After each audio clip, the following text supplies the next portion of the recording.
तो बोले वृंदावन बिहारी लाल की जय। जय जय श्री राधे, जय हो मेरे बंसी वाले की। तो भक्तगणों, कार्तिक मास का 18वां अध्याय आप सभी रसपान करिए और ध्यानपूर्वक सुनिए। राजा पृथु नारद जी से पूछने लगे कि हे नारद जी, सब गोपियों में राधा जी ही श्री कृष्ण जी को अधिक प्रिय क्यों हैं? यानी कि जितनी गोपियां हैं सभी में राधा जी मेरे बांके बिहारी लाल को इतने प्रिय क्यों हैं, तथा कार्तिक मास में भगवान के साथ उनकी पूजा क्यों होती है, यह सब कथा विस्तार पूर्वक हमसे कहिए। तब नारद जी कहने लगे कि पहले मानो में पंचाल देश में प्राचीन बिही नाम का राजा था। उसने भगवान विष्णु का अति विशाल मंदिर बनवाया। वहाँ नित्य ही बड़े विधि विधान से भगवान की पूजा हुआ करता था। उसी गांव की अति सुंदर एक स्त्री प्रेम में विहीन होकर भगवान के सामने बड़े ही मोहक नृत्य किया करती थी। बहुत ही सुंदर भगवान के सामने वह नृत्य किया करती थी। उसके मन में सदैव यही लालसा लगी रहती कि वह इसी तरह भगवान के गले में बाहें डालकर नृत्य करती रहे। उसने अपने भाव में यही हमेशा सोचा कि मैं भगवान के गले में बाहें डालकर हमेशा ही नृत्य करूं। एक दिन उसने अपना समस्त दिव्य लगाकर गरीबों में बांट दिया और मनोरथ में अपने प्राण त्याग दिए। दूसरे जन्म में वह सुंदर देवगना बनी। एक दिन चंद्रकीर्ति नाम वाली वह देवगन दर्पण में अपना अद्भुत रूप लबकर देख कर मन ही मन कहने लगी कि सिवाय भगवान के मेरा और कोई पति ना हो। अपने मन में विचार करने लगी कि सिवाय भगवान के मेरा और कोई पति ना हो सकता। ऐसा विचार कर भगवान की मूर्ति में अपना मन लगाकर नित्य करने लगी। कुछ समय के पश्चात दैत्यों से दुखी होकर समस्त देवता ब्रह्मा जी की शरण में गए।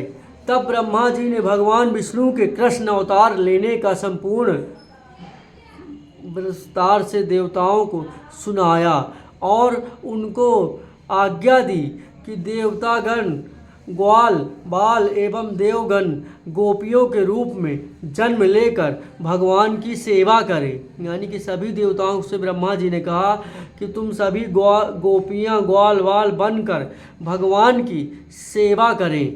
चंद्रकीर्ति जो देवगण के रूप में थी, ब्रह्मा जी से प्रार्थना करके बोली कि उसका पूर्व जन्म का मनोरथ पूर्ण होने की आज्ञा दी जाए, जिससे मैं भगवान के साथ नृत्य कर सकूं।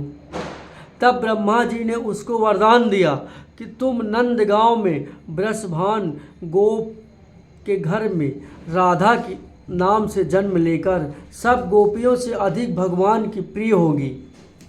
यानी कि नंदगांव में वृषभान गोपी के घर में तुम राधा बन के जन्म लेकर सब गोपियों से अधिक भगवान को प्रिय होगी। भगवान तुमको अपने प्राणों से भी अधिक प्रिय समझेंगे तथा रास्तोत्सव में तुम उनके साथ नृत्य करोगे। इस प्रकार तुम्हारा पूर्व मनोरथ पूर्ण होगा। यानी कि जो तुमने पिछले जन्म में स्वप्न या अपने मन में कामना की थी भगवान के साथ बाहों में बाहें डालकर नृत्य करने की, वह तुम्हारा सपना और तुम्हारा मनोरथ इस जन्म में पूर्ण होगा। नारद जी कहते हैं,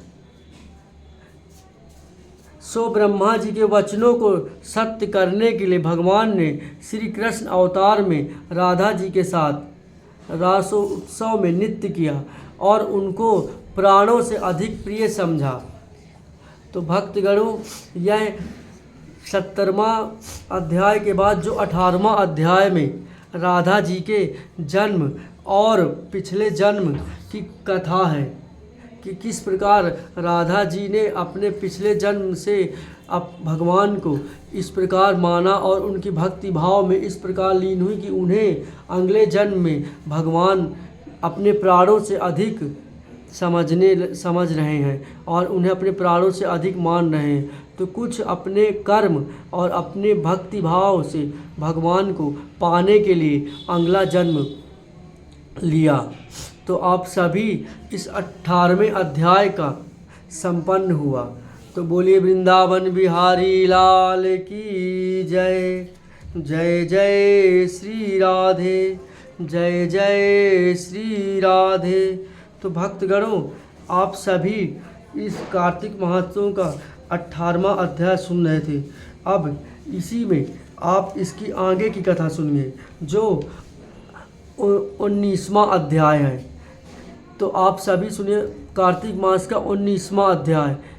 नारद जी कहने लगे कि हे राजा पृथु, कार्तिक कृष्ण त्रयोदशी में शुक्ल पक्ष की द्वितीय में तक यमराज को प्रसन्न करने के लिए दीपक जलाना चाहिए। इससे अकाल मृत्यु आदि नहीं होती। चतुर्दशी को नरक चतुर्दशी भी कहते हैं। उस दिन तिल का तेल, अपमार्ग तथा दूर्वा आदि लगाकर स्नान करना चाहिए। स्नान के पश्चात दक्षिण की ओर मुख करके